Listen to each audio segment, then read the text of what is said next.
प्रिय विद्यार्थियों, good morning. मैं आपको एमएड सेकेंड ईयर के अंतर्गत वीडियो लेकर के आया हूं। उसमें मेरा आज का जो विषय रहेगा अध्यापक शिक्षा, और आज का मेरा प्रकरण रहेगा कार्यशाला की सीमाएं। कार्यशाला की सीमाएं, कमियां कौन कौन सी होती है, इससे पहले वाली वीडियो में मैंने आपको कार्यशाला की विशेषताओं के बारे में बताया था। जब कार्यशालाओं का आयोजन हम करते हैं, वर्कशॉप का आयोजन हम करते हैं, वर्कशॉप में हम भाग लेते हैं, तब हमें कौन कौन सी विशेषताओं का ध्यान रखना चाहिए, कौन कौन सी विशेषताएं हमारे समक्ष आती है, उन पर विचार विमर्श करना चाहिए, मंथन करना चाहिए, उनका प्रयोग करना चाहिए, उनके अनुसार कार्य करना चाहिए। कार्यशाला का आयोजन अनुसंधान क्षेत्र में अनुसंधान के लिए बहुत जरूरी है, जिसमें समस्याओं का चयन करते हुए उनमें प्रयोग किए जाते हैं, क्रियात्मक कार्य किए जाते हैं और विषय विशेषज्ञों द्वारा हमें कार्यशाला में विभिन्न प्रकार की जानकारी दी जाती है। कार्यशाला में किस प्रकार से हमें समस्या के अंतर्गत उनके समाधान के लिए किस प्रकार से हम उन समाधान का प्रयोग करें और अनुसंधानिक रूप में उस प्रयोग को, निष्कर्ष को काम में लें। क्योंकि जब हम कार्यशाला का आयोजन जब हम करते हैं तो कई बातें हमें सीखने को मिलती है। कौन सी विधि का, प्रविधि का, उपागमों का, नवीन प्रत्ययों का, नवीन जानकारियों का, नवीन तकनीकी का किस प्रकार से हम प्रयोग लें और प्रयोगों को किस प्रकार से हम संपन्न कर सकते हैं, ये बातें हमें कार्यशाला में सिखाई जाती है। कार्यशाला विषय विशेषज्ञों के द्वारा कई प्रकार की जानकारी देने के लिए आयोजित की जाती है। जो भी प्रशिक्षणार्थी अनुसंधानिक कार्य करते हैं, अनुसंधान करते हैं, तो कार्यशाला में वो कई प्रकार की जानकारी सीखने को मिलती है। उन सारी बातों को देखते हुए 3, 5 या 7 या 10 दिन में कार्यशाला में जो भी हमने कार्य किया, जो भी हमने उनमें सीखा, विषय विशेषज्ञों की बातों की जानकारी हमें प्राप्त हुई, उनके सैद्धांतिक ज्ञान हमें मिले, क्रियात्मक कार्य उनके अनुसार हमने किए, उनके अनुसार हमने जो दक्ष व्यक्तियों के द्वारा हमें जानकारी प्राप्त हुई कि उनका प्रयोग हमने कहाँ, कैसे, कब करना है, ये हमें सिखाया जाता है। ये सारी संपूर्ण जानकारी सीखने के पश्चात आयोजकों द्वारा जो कार्यशाला संपन्न की जाती है, उसमें कई प्रकार की जानकारी अनुसंधानकर्ता को मिलती है।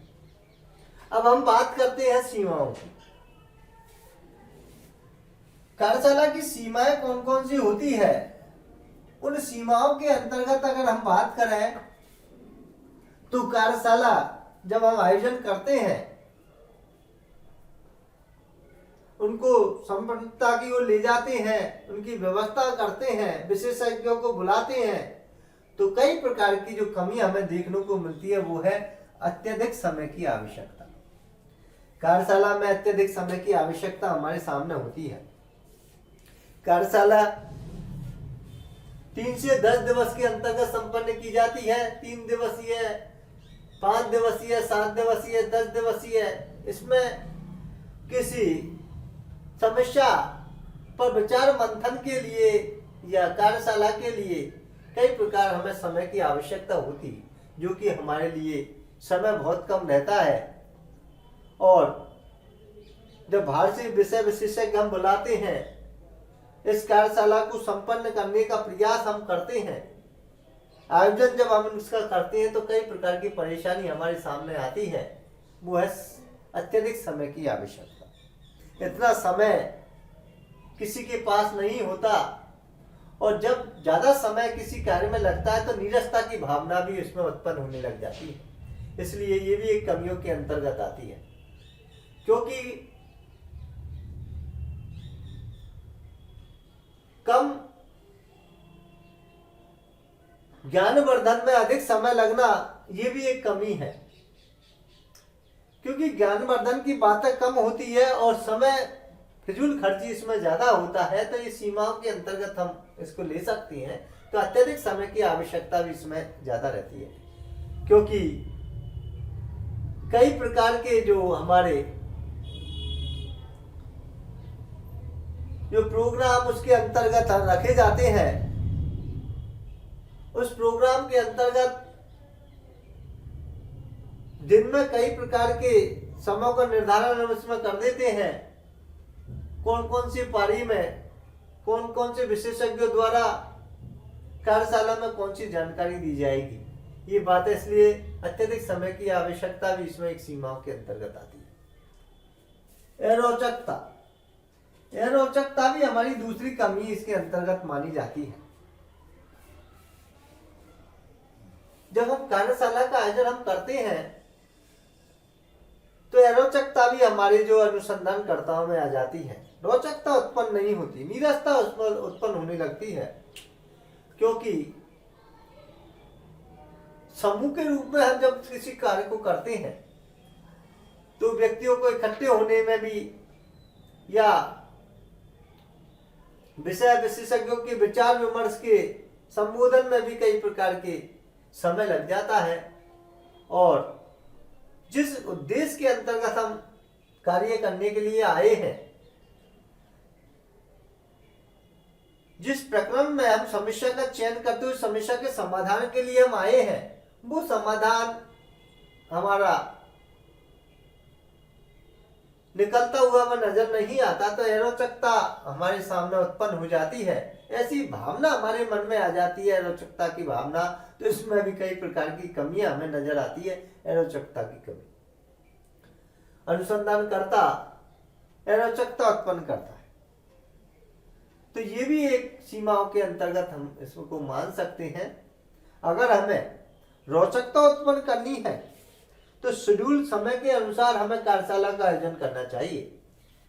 विषय विशेषज्ञों की जो व्याख्यान माला उसको सुनते हुए फिर हमें कार्यशाला में कार्य संपन्न क्रियात्मक कार्य हमें करना चाहिए।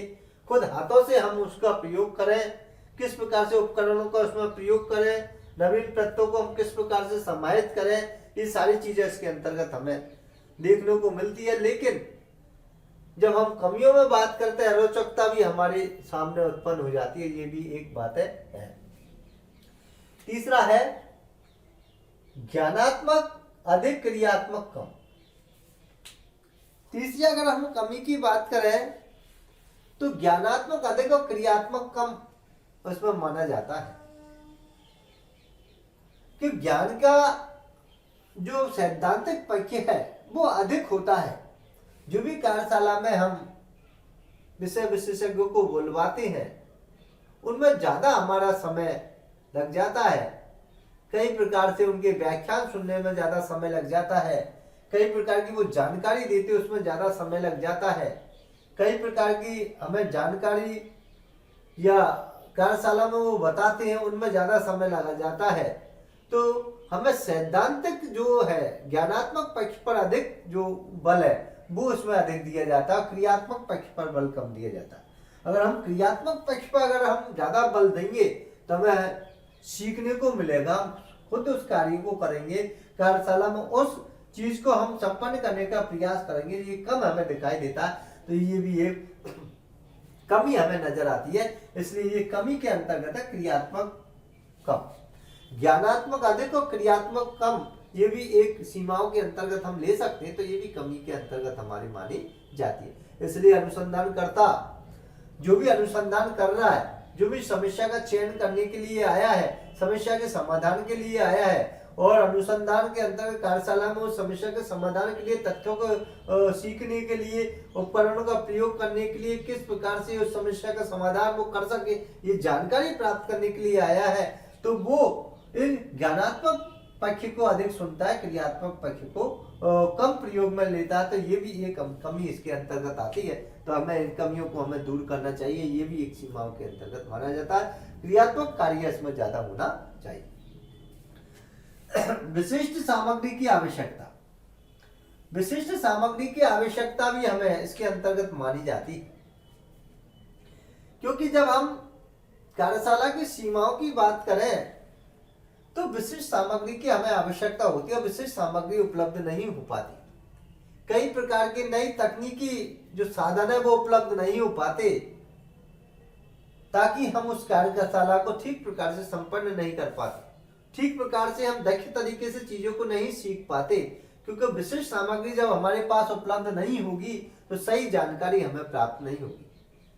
कई प्रकार की ऐसी जो हमारी समस्या का हम जब चयन करते हैं, उन समस्याओं के लिए हमें विशिष्ट सामग्री की आवश्यकता होती है, और विशिष्ट सामग्री की आवश्यकता कार्यशाला में पहले से ही संपन्न की जाती है, पहले से इकट्ठी की जाती है, पहले से उपलब्ध होनी चाहिए। वो नहीं हो पाती, तो ये भी एक कमी भी इसके अंतर्गत आती है। विशिष्ट सामग्री की आवश्यकता नहीं हो पाती तो हमारा जो कार्य है वो बाधित हो जाता है, ये भी एक कमियों के अंतर्गत आता है। तो विशिष्ट सामग्री की आवश्यकता भी हमारे समय समय पर इसमें होनी चाहिए, क्योंकि जहां हम कार्यशाला का आयोजन कर रहे हैं उनमें संसाधनों का प्रयोग हमें पहले से ही उपलब्ध कर लेने चाहिए।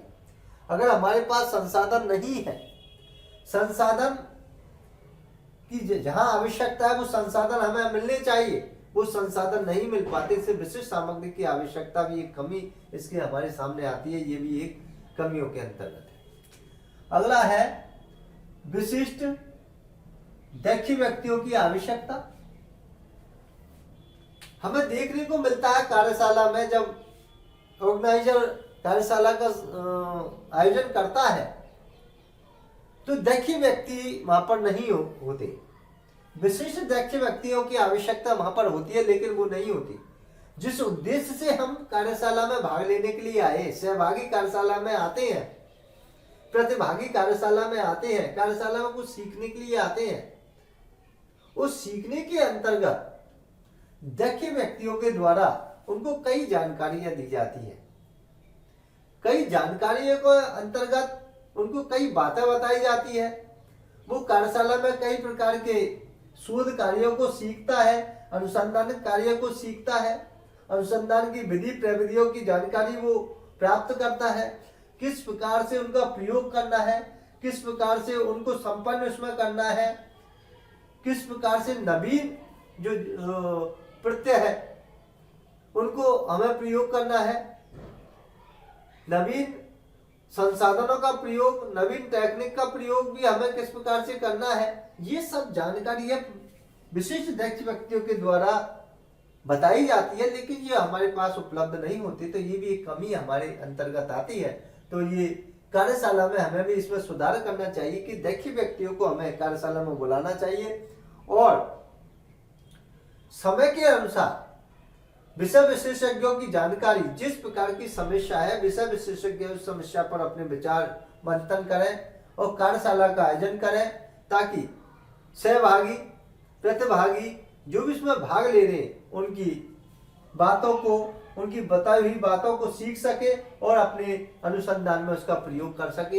ये सब विशिष्ट दक्ष व्यक्तियों के द्वारा ही संपन्न की जाती है, लेकिन ये उपलब्ध नहीं होने के कारण हमें ये सारी चीजें नहीं मिल पाती। तो ये भी एक कमी है। विशिष्ट दक्ष व्यक्तियों की आवश्यकता भी हमें होती है, लेकिन ये कार्य नहीं हो पाता जब तक ये हमारी पूर्ति नहीं होगी। तो ये भी कमियों के अंतर्गत आती है। सहयोगात्मक रवैये का अभाव। अगर हम कमियों की बात करें तो सहयोगात्मक रवैये का अभाव भी इसमें पाया जाता है। सहयोगात्मक रवैया हमें नहीं मिल पाता, सहयोग नहीं मिल पाता।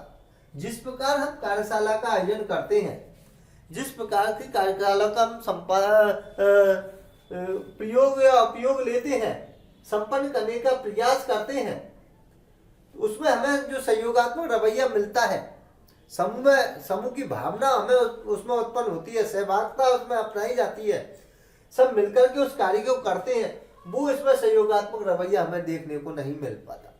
एक व्यक्ति ही कार्य करता रहता है, अन्य व्यक्ति उसमें सहयोग नहीं कर पाते, तो ये भी एक जो रवैया है वो भी एक सीमाओं के अंतर्गत आता, कमियों के अंतर्गत आता है। हमें मिलजुल करके कार्य करना चाहिए, सहयोगात्मक रूप से कार्य करना चाहिए। अगर हम सहयोगात्मक रूप से कार्य करेंगे तो वो कार्य हमारा जल्दी संपन्न होगा, ठीक प्रकार से संपन्न होगा। तो ये जब हम कार्य करते हैं तो सहयोगात्मक सहयोग हमें मिलेगा, तो हमें कई प्रकार का लाभ हमें प्राप्त होगा। इसलिए हमें ये कमियों के अंतर्गत आता है कि लोगों का सहयोग हमें नहीं मिल पाता। तो ये भी कई प्रकार की बातें हमें इसके अंतर्गत मानी जाती है। क्योंकि अनुसंधान कार्य सहयोगात्मक रूप से संपन्न होता है, या कार्यशाला जो भी बड़ा आयोजन है वो सहयोगात्मक रूप से ही सबका सहयोग मिलेगा, तभी उस कार्यशाला की सफलता की ओर हम जा सकते हैं। कार्यशाला भी बहुत बड़ी एक आयोजन है। कार्यशाला का आयोजन करना एक बहुत बड़ा कार्य है, जो कि महाविद्यालय के द्वारा यानी अनुसंधानिक कार्य में जो अनुसंधान कर रहे हैं उनको नवीन जानकारी से अवगत कराना या विभिन्न प्रकार के नए प्रत्ययों के बारे में जानकारी प्राप्त कराना, ये सब कार्य इनके द्वारा संपन्न की जाती है। तो इसलिए सहयोगात्मक रवैया भी इसमें हमारा होना चाहिए। सबका सहयोग जब तक नहीं मिलेगा तब तक हमारा कार्य ठीक प्रकार से संपन्न नहीं हो पाएगा। तो ये भी कार्य इसके अंतर्गत माना है। अनुसरण का अभाव, और अगर हम बात करें कार्यशाला की सीमाओं के, अनुसरण का भी अभाव पाया जाता है। क्योंकि जब सीमाएं हम लेते हैं तो अनुसरण का अभाव भी इसमें पाया जाता है। तो हमें अनुसरण, हमें दूसरे से सीखना चाहिए, दूसरे की बातों को लेकर के हमें चलना चाहिए, विशेषज्ञों का अनुसरण हमें करना चाहिए, बताई हुई बातों का प्रयोग हमें करना चाहिए, कब कहाँ कैसे इसका प्रयोग किया जाए ये अनुसरण हमें करना चाहिए। लेकिन ये अनुसरण नहीं पाया जाता, अभाव पाया जाता। तो अनुसरण का अभाव भी इसमें एक जो है सीमाओं के अंतर्गत आता है। हमें इसको संपन्न करने के लिए, हमें इनको सुधारात्मक रूप से अपनाने के लिए हमें अनुसरण का अभाव देखने को मिलता है। तो ये भी कमियों के अंतर्गत आता है। अगर हम बात करें संपूर्ण कार्यशाला की, तो कार्यशाला में कई बातें को लेकर के हम चल सकते हैं कि कई हम देखें विचार करें तो एक ऐसा कार्य हमारे सामने आता है जब कार्यशाला संपन्न की जाती है, 3 दिवसीय कार्यशाला संपन्न की जाती है, तो कई प्रकार से हमें व्यय, समय ज्यादा लगना, खर्च ज्यादा होना, प्रतिभागियों को विभिन्न प्रकार की सूचनाओं से अवगत कराना, कौन सी समस्याओं का कब विचार मंथन, कब इसका प्रोग्राम बनाना, ये सारी चीजें इसके अंतर्गत आती है।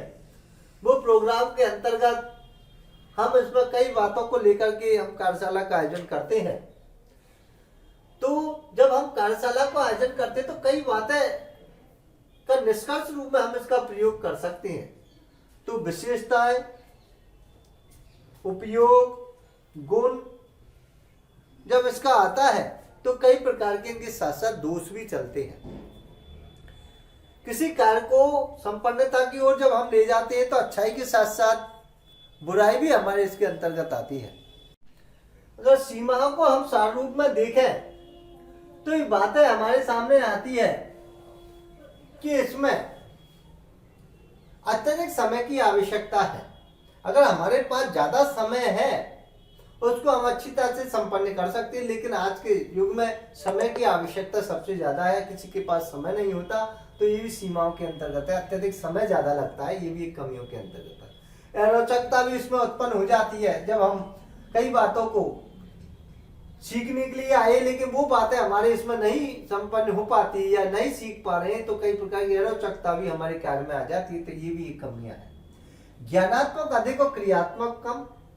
इसमें ज्ञानात्मक परीक्षा में ज्यादा दिखाई देता है, क्रियात्मक परीक्षा में कम दिखाई देता, तो ये भी एक कमियों के अंतर्गत आता है। विशिष्ट सामग्री की आवश्यकता भी हमें इसके सामने जो हमारे उपलब्ध होनी चाहिए वो नहीं हो पाती, तो ये भी एक कमी है। विशिष्ट दक्ष व्यक्तियों की आवश्यकता भी इसके जो हमारे है वो हमें नहीं मिल पाते। दक्ष व्यक्ति भी हमें समय समय पर मिलना चाहिए, तो ये भी बातें हमारी इसके अंतर्गत आती है। सहयोगात्मक रवैये का अभाव भी इसमें पाया जाता है कि जो सहयोग हमें मिलना चाहिए सरकार के द्वारा, कई प्रकार के जो हमें अनुदान मिलना चाहिए वो नहीं मिल पाता, या प्राइवेट सेक्टर के द्वारा जो हमारी व्यवस्था होनी चाहिए वो नहीं हो पाती। तो ये भी एक रवैये है, वो सहयोगात्मक भावनाएं जो प्रतिभागियों के द्वारा जो हमारे ज्यादा संख्या में भाग लेने चाहिए वो नहीं हो पाता। विषय विशेषज्ञों को बुलाने में भी काफी खर्चा हो जाता, तो कई प्रकार की जो हमारी बातें इसके जो कमियों के अंतर्गत आती है। अनुसरण का अभाव, जो भी हमारे विषय विशेषज्ञों ने जो बात बताई है क्रियात्मक अनुसंधान में या कार्यशाला में या अनुसंधान में जो हम सीखते हैं, कार्यशाला में जो कार्य हम करते हैं वो अनुसरण हमें करना चाहिए, लेकिन इसमें अभाव पाया जाता है। ये कमियां जो मैंने बताने का प्रयास किया है, और आशा नहीं पूर्ण विश्वास है कि आप पहले की वीडियो, अब की वीडियो जो मैं कार्यशाला के लेकर के आया उसको धैर्यपूर्वक सुनेंगे, देखेंगे। जय हिंद, जय भारत, नमस्कार, धन्यवाद।